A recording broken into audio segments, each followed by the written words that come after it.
अरे कौन कहेगा ये शादी वाला घर है? फूल लग चुका है, मिठाई तैयार है, पर इनके काम है कि अब तक खत्म ही नहीं हुए। और ये हैं हमारे भाई साहब, पूरे पटियाला में इनकी पहचान है। लेकिन बेटी के पिता जो ठहरे, चाह कर भी अपनी एंजाइटी नहीं छुपा पा रहे। अरे पानी तो पूरा पीकर जाते। जब से ये शादी फिक्स हुई है ना, तब से इस घर का हाल ही ऐसा है। जिनकी शरारतें कभी खत्म नहीं होती थी, अब वो सब जिम्मेदार हो गए हैं। कभी संगीत के परफॉर्मेंसेस, कभी मिठाई की टेस्टिंग। पिछले कुछ हफ्तों में इस आंगन ने सब देख लिया है। अब देखो भाभी भी आ गई। लगता है नवमल्लिका तैयार हो गई। मैं भी तो देखूं छोटी आखिर लग कैसी रही है।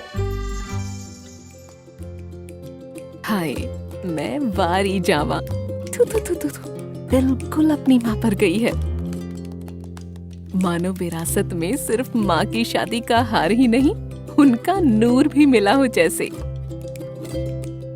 आंखों की चमक, ये सब्र, ये प्यारी सी मुस्कान। ऐसा लगता है कि जो ख्वाब इनके अपनी शादी में अधूरे रह गए थे, उन्हें ये अपनी बिटिया की शादी में पूरे करना चाहती हैं। इन भाई बहनों की शरारतें हर त्योहार की कहानी बनती आई हैं। और आज तो इनकी नवमल्लिका दीदी ब्याहने वाली है।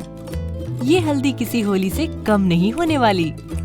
देखो, अब तो हमारा डुग्गू भी रस्म पूरी करने आ गया। सबसे ज्यादा मिस तो अपनी दीदी को यही करने वाला है। बस इन सब के खिलखिलाते चेहरे वक्त के साथ यादों के डिब्बे में बंद न हो जाएं। और अगर हो भी जाएं, तो ये सब फिर से किसी हल्दी होली पर उसे खोलना भूल न जाएं। ये शादी के रीत रिवाज बस कुछ ही दिनों में पूरे होंगे।